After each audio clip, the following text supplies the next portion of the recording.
I can say two, the only. Let's give it up for Jensen Ackles Jared Padalecki.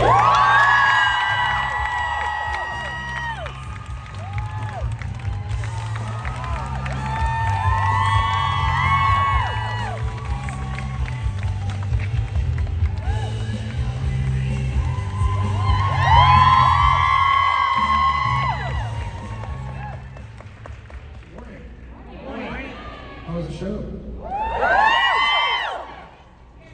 I missed you too, but here I am. You didn't miss him. I probably wish they did. I doubt it. Who do you think stayed up the latest? Anybody make it past 1 a.m.? Yes. 2 a.m.? Anybody make it past 3 a.m.? Yes. Have you gone to bed Anybody make it yet? past 4 a.m.? What? I'm in? Oh my God. Are you just airing out your arm? Or Pulling all nighter? Me too, unintentionally. yeah. Go ahead. I had a room next to the elevator. There you go. Oh, the nice thing about the room was when I walked in, there was a baby crib in the room. In case I want to stay over. I thought it was for Rob. And so I called, I was like, I think I might have the wrong room. There's a crib set up in the room. And, you know, thinking like, I'm so sorry, that's not your room. Like, I'll go run a key up, we'll get you that. They were like, no, that's your room. I was like, there's a crib. Sorry. Do you need it? No, we're good.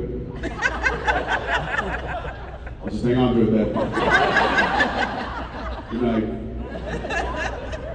And then the way I did wake up to go to the bathroom in the middle of the night, whatever, older. But the way I deal with my anxiety is I go to the elevator bank and I just go down and up and down and up and start banging garbage cans. It sounded like this morning at like 6 a.m. It sounded, yeah, it was probably you. It sounded like what I feel like the inside at the bottom of a plane sounds like when the luggage handlers are chucking bags. It was, I'm like, what are they, is there a bowling alley in the hallway? And I was like, Jared. Anything's bowling alley in Braveman. I will say this, it was not an all-nighter, but I think I roughly got maybe 4 hours collectively of sleep. But when I got this morning, I looked over at that crib, and I remember. That looks comfortable. And I remember like when we used to have those, when we would travel, and I got a whole set because all my kids are, you know, they don't need that. Big beds. And I was like, actually, I know I don't miss that because that would include diapers, and I don't miss any of that. But no, it was a little nostalgic moment I had this morning. I was like, oh, I remember these things. Yeah. Well, thank you all for bringing us to Oklahoma City for our first time ever. Appreciate it. Any first timers? So many. Jesus Christ. What took you so long? We haven't been here before. Yeah, what's the us so long? Yeah. All right, we're here. We're here. Yeah, well played. Yeah. Well, let's get some real questions. So that was fast. Where are you from? That's why you're so fast. She's from Texas. So she's a little faster than those. I'm gonna stop that right there. You know we're Oklahoma right now, right? Okay, so I'm a little nervous. I watched the show several years ago, but my son got tired of me talking about how great it was, and he finally agreed to watch it. So we've been having this great rewatch, and it's been cool watching it with him. And it's kind of been a real good bonding experience too. So I want to say thank you. The show is so great, you know, it brings different generations together. Thank you back. Love that. How old are you, man? 21? When he was Okay. home from college, we would watch it. Right.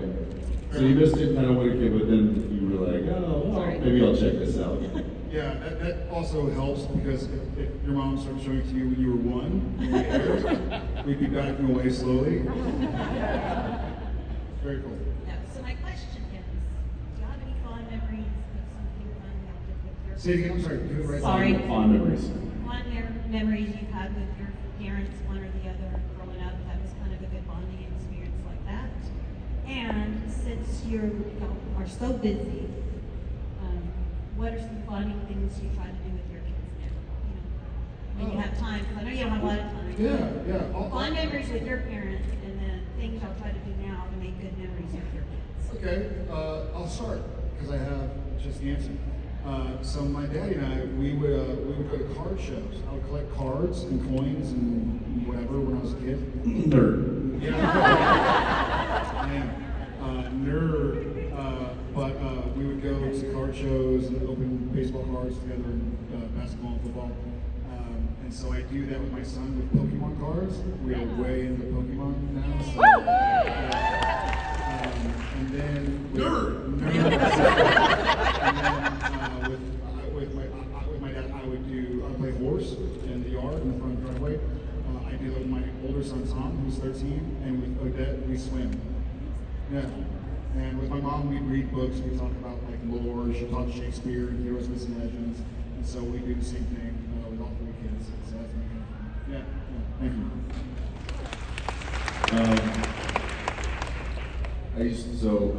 When my grandfathers were both still alive, my dad and his dad, we would go to air shows.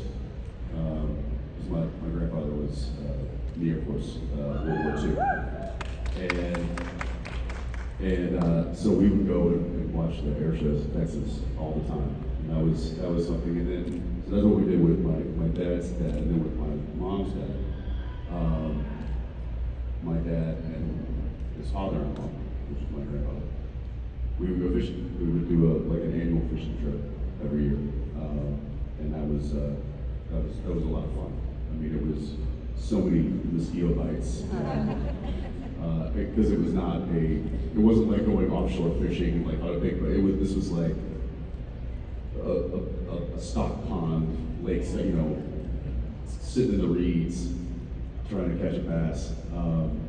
So that was, I have fond memories of that, doing that with my dad and with my grandfathers. And then with my kids, actually, he and I are kind of doing something similar with our boys, taking them golfing. So I had my 8-year-old, took him out on the course a couple weeks ago, and I walked, and so he walked, you know, a few holes with me, and then he was like, "I'm tired, Dad." And he wasn't, you know, he's not hitting them long, so I let him hit all my putts for me to get up there. But the best thing was we had I had a caddy with me, who's the best, Dave, and he's like, "I'm gonna go get a cart, that way he can hop in the cart with me when he's tired." But then by the end of the round, he had my son reading my putts, telling me the yardage, picking out the clubs. So I think I've got a caddy in my which is fantastic, because now he's gonna, you know, as soon as he gets old enough, I'm like, "You're gonna have to carry my bag, pal." But yeah, I think looking for those kinds of things are they're a lot of fun, ways to connect, and yeah, so I'm glad you guys found the show and welcome. that little bond. You're welcome. I said, yeah, welcome. Oh, There was a comment. you're welcome for that. Thank you. Oh, you better. Thank you. Okay. Right down here in the aisle. Yes.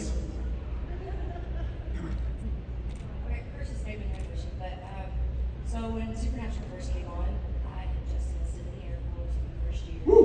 Yeah. I had a mom that year, so essentially you guys ended up going through 2 pregnancies, 3 miscarriages, and 2 deployments. Wow. So anytime that the monsters outside gets me too real, I can always turn on and say, "Dean, watch the monsters on the screen," Mhm. and it's really comforting. So how does it make you guys feel knowing that you can be that? Thank you for your service, first off.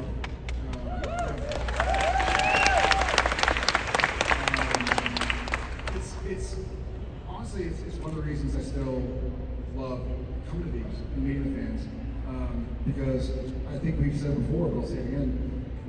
For our 15 years in Supernatural, we were just working.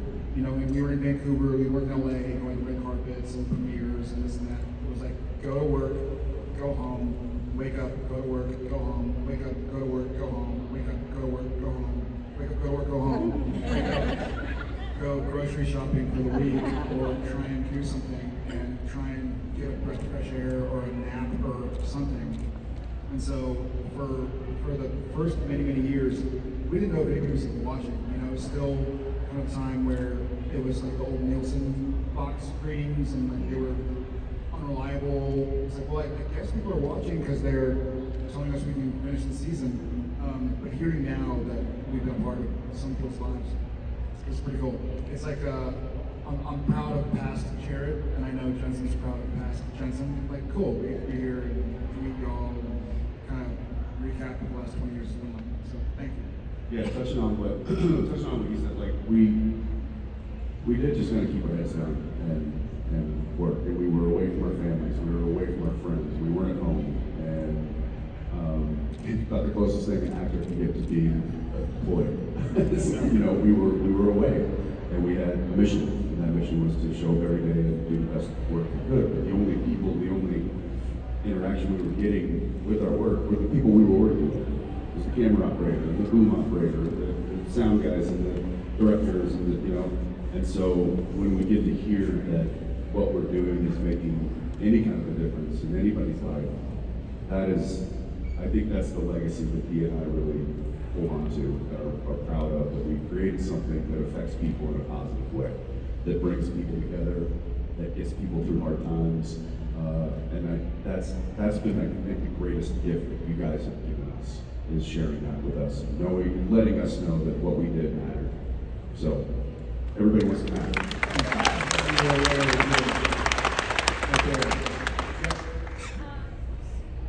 You're like,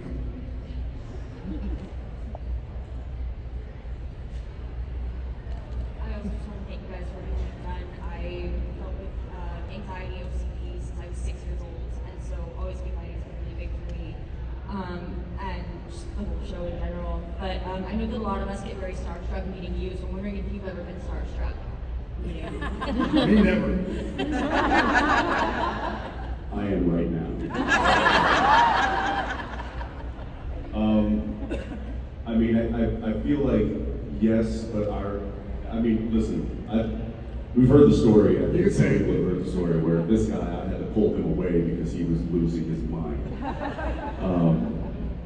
When we met Eddie Vedder, it was such a sweet moment, and he lost control of his social capabilities. So much so that I had to excuse us. I'll tell the story. Have you heard it? Okay, so we donated to a charity called, I forget what it's called, but it's for EB, which is epidermobliosa. They call it butterfly skin. People are born with it, and if you touch their skin, it flakes off. And so Eddie Vedder had thrown a concert essentially in somebody's backyard, and so you donate, you get some seats. And then after the concert was over, I ended up talking randomly, I don't know these people, to like Adam Sandler and David Spade. I'm kind of like, okay. And then Eddie Vedder walks up because the concert's done, and he's smoking a cigarette, and I don't smoke, but I'm like, oh shit. Like I almost got an Eddie Vedder, I almost got a Pearl Jam tattoo when I was 18. Like PJ, well, because PJ is Pearl Jam and Jared Padalecki, and my cousin Jeremy did get it. I wienered out. Padalecki Jared? Kind of, but it's like a blessing. I'll draw it for you. And so he comes up all cool, he's gonna like smoking, and I'm sort of like, oh shit, I always hoped I wouldn't react like this. And I go, hey man, good show. He's like, oh thanks man. I'm like, is that real? In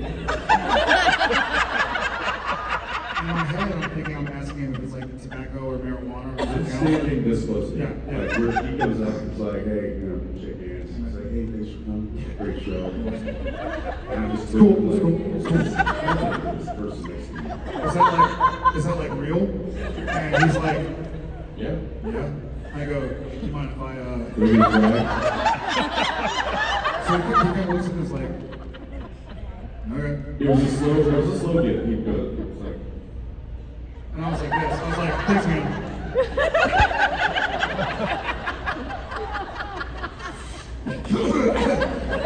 Cool, man. Here you go. I talked to him, he goes, No, man, you keep it. nah, man, you can keep it. And I was like, it's just like, And that's when I yeah. immediately go,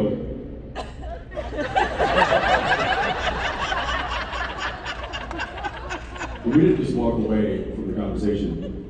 I put him in the car and we left.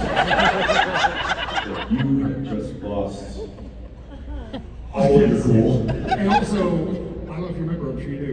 It was like 2 a.m. on it was a Sunday night concert. We were filming in Vancouver at like 11 a.m. the next day. So we had a flight from LAX to Vancouver at like 7 a.m. to go straight to the set. Yeah. So you were in Malibu at the time. Yeah. I was in Studio City, so we were like an hour drive back home, and then I got like 2 hours of sleep.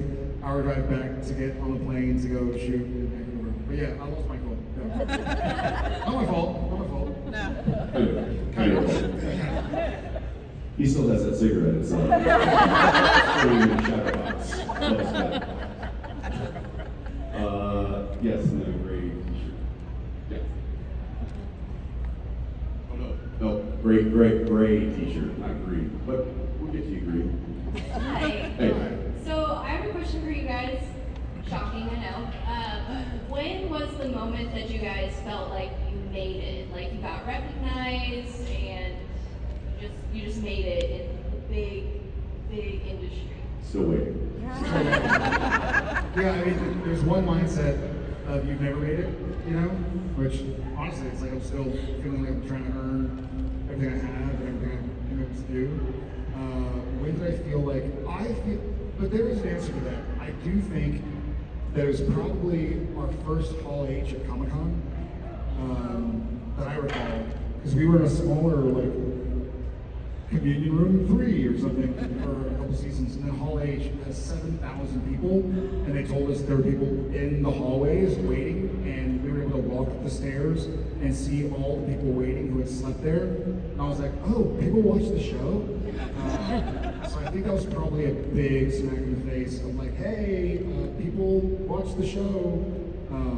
Yeah, I think for me. I think, yeah, that I think was when we knew the show had kind of gotten to a level that we were like, oh, you know, this is something bigger than we had ever anticipated. I'll go more kind of micro with your question, in that I think the first time that it kind of hit me or dawned on me, it was like, oh, was when, because it used to be for years and years and years and years, it was, Dean Winchester! And I would, but it was when people started calling me by my real name. And I was like, oh, okay, it's not just Dean anymore, now it's Jensen. And I was like, oh, okay, now people are like, you choose names? It was like, no. I'm Dean Winchester. So I think it maybe when that started turning, people started calling me by my real name in public, and I was like, oh, that's pretty cool. And yeah, so I think for the show, Hall H at Comic-Con, but then personally, when people started referring to me as my real name. Yeah, I do agree with Dean Winchester. Green shirt. You said we get to you. Yeah, right there. Well, now you're going. Let's show I forgot my question. That was the same It was the question. same question. Hi, my name is Ashton. I'm actually from Lawrence, Kansas. Hey, Ashton. My question is, there were a lot of important and meaningful moments on the show. Correct, thank you. My question is just, what were the most meaningful and impactful ones that you guys filmed that you really remember? Barn scene for sure. The 200th episode was pretty Awesome. pretty great. I think those milestones, the 100th episode, the 200th episode, the 300th episode, those are big milestones for any television show, or any television actor, any television producer, writer. Yeah. Those Yeah. 100 episode marks are, and they really don't happen that much anymore. I mean, certainly with streaming now, like the Boys has done 5 seasons, it's taken them 8 years to do it, and that's 5 times 8. We were past that by season 2. Right. we've done that by season 2. So the quantity of shows now is not, it's much less than it used to be. So getting to those big markers meant two things. One, it really kind of solidifies your show kind of in the history books of broadcast TV, but also for the business nerds out there, it means that you can package the show and syndicate it. And that's where a lot of studios and production houses make their money, is when they can package a show, they have enough content that they can then sell that package to another distributor, and then, you know, so it's so that's another big business milestone, not just a performative milestone. Yeah. I'll say, you know, the last scene we shot in season 1 was on stage. It was Sam driving the Impala with Dean and John in the car, and we were goofing around, and it was the end of season 1. We didn't know if we would make it.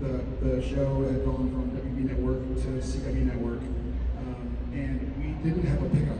There wasn't like, oh cool, we'll see you guys in a couple of months. But the feeling of completion, I remember the feeling of like when you're in school, it must be like this for like college graduates.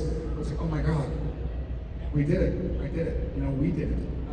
And so I think that feeling of like wrapping season 1 on stage, hoping we come back, being optimistic, but not knowing if we would or not, but sitting there and looking at like Ackles and Jeopardy and being like, all right, man, that's been a fucking wild 10 months. Hope we get through it again. Love you guys. You know, always will.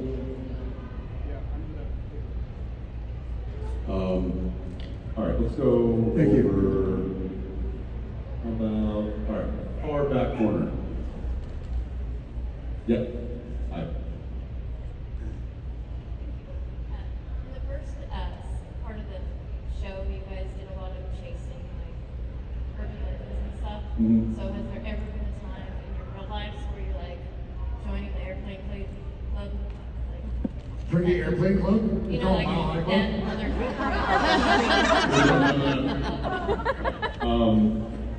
You mean like real life? Yeah, like real life. Have you ever been like, that dude is not real? That reminds me of something I've done on TV. Is that I don't think I've run into any Bookman or Lemonade White or No Indigos? Bloody Mary or Indigo. No. In fact, I would probably say that it has desensitized us more to that than anything. That if we were to come across something supernatural, he and I are like, pick the wrong couple of guys. It's like, you know, it's like, listen, I'm not a doctor, but I play one on TV. I'm pretty sure I could dress that wound.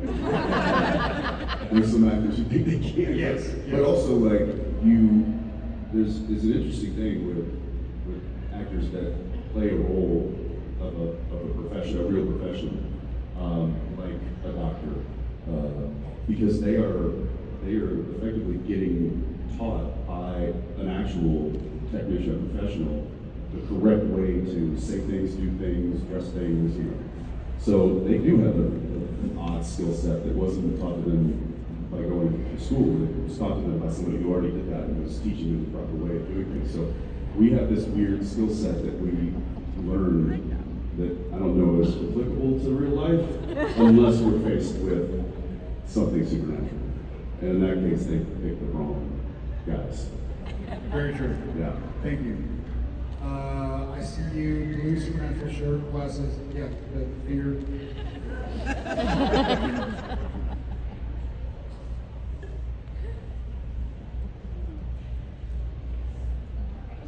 been watching Supernatural since I was 11, so I just turned 20. So this is huge for me since it's the 20th anniversary of the show.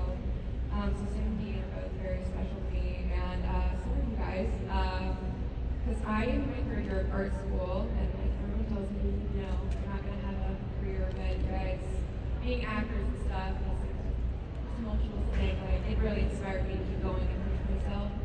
So I'm kind of, I want to ask your advice on how to get my foot in the door in the industry, because I want to work with people like You're in art school? Yes, I am. Fun.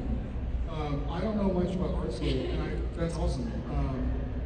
I think follow your passion and figure out where it lands. And I think, you know, when you go into acting or art or teaching, it's not for to have $1 billion in the bank. If you want that, go do a hedge fund or something, finance, I imagine.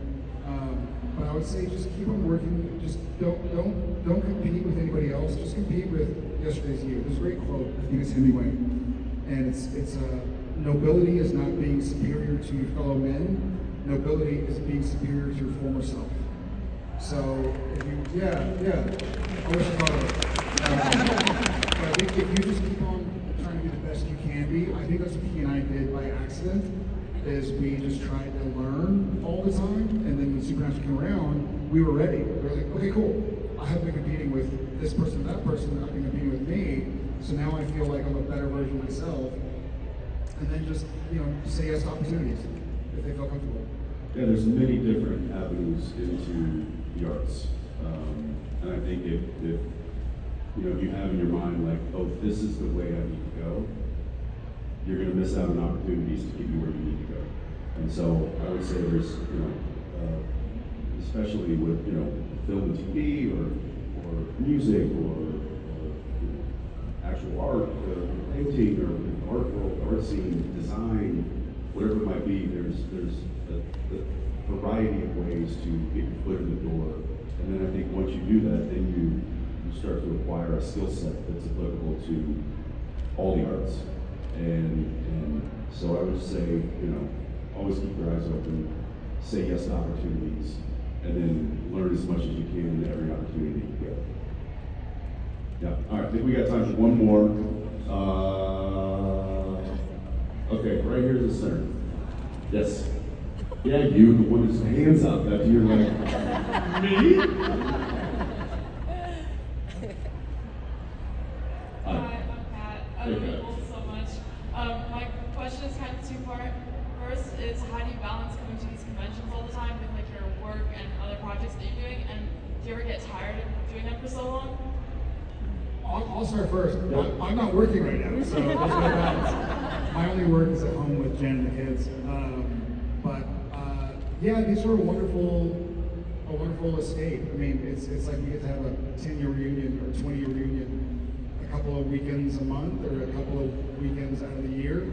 So these are really refreshing and refueling, even being around y'all. And yeah, it's long hours, and meet a lot of people, but it's like running a marathon or something. It's so enjoyable. But yeah, it's tiring, just physically, but mentally and my soul, I feel kind of recharged and refreshed. So I think it's more just while we're here, making sure that you get enough sleep, not 4 hours if you can help it. But if you told 8-year-old Jared that he'd be on a stage with people talking about a show he'd been a part of, I'd laugh in your face. I'd say there's no way. And so I remember that. You know, I remember what young me was like dreaming of someday being a part of. And I look out here and I go like, cool, like here we are. So yeah. I think it's just also he and I have kind of been wired to do this. Like, I mean, we programmed ourselves for this kind of stamina. I mean, I'm leaving tonight to go back to Toronto to work tomorrow on set. And what's that? Only if the weather lets you. Only if the weather lets me? Hey, come on. Don't do that. So I feel like it's, you know, like to use the analogy Jared was saying, like running a marathon, I think he and I, we don't want to stop running because then we might lose that conditioning. So I feel like the more you do it, the easier it is. And anything, you pick up a weight, and it's hard at first, but then you keep doing it, you get stronger, and it's muscle memory. So we've just been doing these for a while. We enjoy them, like you said, and we're conditioned. So thank you. All right, thanks guys. Appreciate it.